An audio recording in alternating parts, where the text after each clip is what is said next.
What is up, Obscure Mic people? It's Bark coming at you yet again. NT1000 from Rode. That's what we're going to check out today. It's typically $200+ condenser microphone. It's an oldie, but maybe a goodie. I don't know. I'm using the SE Electronics. It's been a long week, folks. SE4100, but I got a 3-day weekend. That's good. And wanted to use this because the prices are similar, and this thing is a banger of a microphone. But I think the NT1000 might be a banger of a microphone as well. Let's take a look at it in some B-roll, hook it up, test it, see how it does, see how it sounds compared to the SE4100, and then we'll go about our normal lives. NT1000. I got this for like a really, really cheap deal, I think. I think I just like spotted it somewhere and was like, that's too cheap not to get it. It wasn't really on my radar, but it comes with some documentation, one of those cool ring mounts. For some reason, some kind of odd extension rod that I will probably put to use somehow. Does anybody know what this is for? Like, I know it's a rod. It's rod. It's better than bad. It's good. Ring mounty thingy. Adapter thingy. I assume this all came with the microphone. Maybe I'm assuming wrong. Pouchy. And boy howdy, 6 dBA of self-noise. Yet another Rode microphone that claims it is quiet. This thing's perfect. It's in mint freaking condition. And honestly, it is beautiful. I love the looks of this thing. Mostly typical condenser looks, but just that head basket is sexy.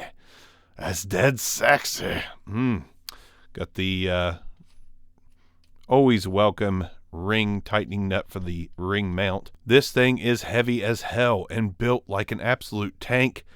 Not really any given the head basket at all. That is a strong head basket. XLR port on the bottom.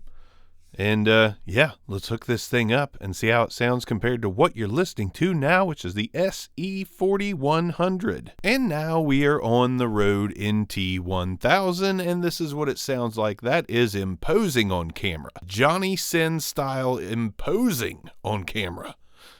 Good Lord, it could kill somebody. Anyways, this is what it sounds like in comparison to the SE4100. And my initial thoughts right off the bat are, it sounds good.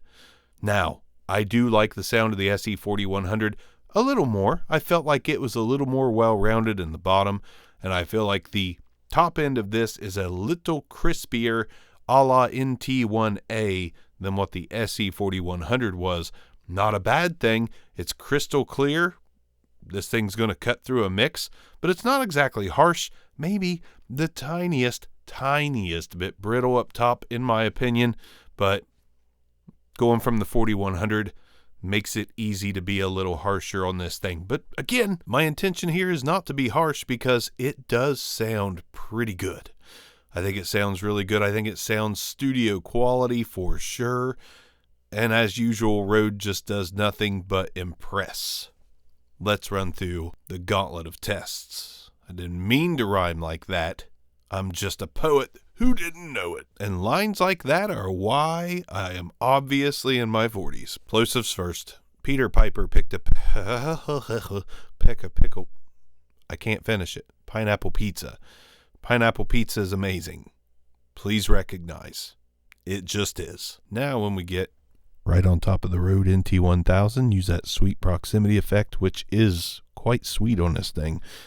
This is what it sounds like. I'm definitely digging it. Let's go ahead and do the off-axis rejection test. We're going to take the microphone and go 90 degrees off-axis, 180 degrees off-axis. Yes, I've got to hold it like this to get it done. Back to the other 90-degree angle, and then slowly back around to the front of the microphone. This is one impressive mic that you can grab for more like $100 right now. Like, these are cheap on the used market despite their higher price outside the used market. So if you're looking for a microphone that is not only super clear insanely detailed. Like I feel like the detail on this mic is absolutely excellent.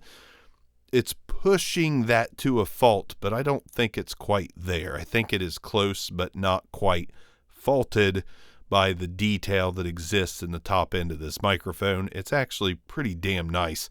And I bet in my headphones, it comes through just a tiny bit harsher than what it will in the video.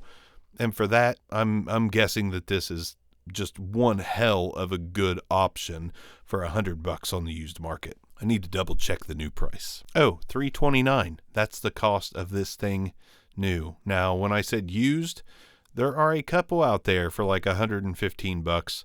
Little roughish. And I actually sold this one, and I probably sold it too cheap. But that's okay.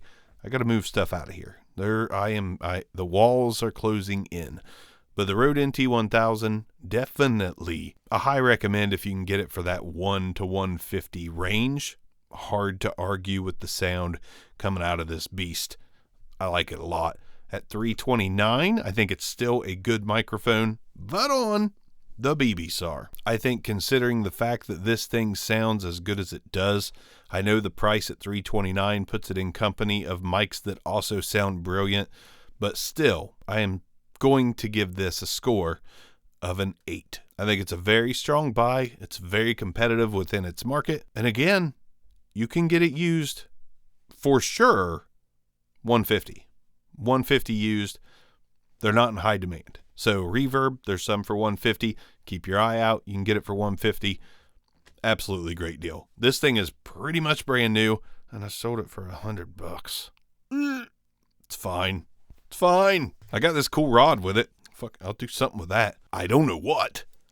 But something. That all being said, sorry, I'm still playing with my rod. Anyways, Obscure Mics. This one's out of here. Peace out.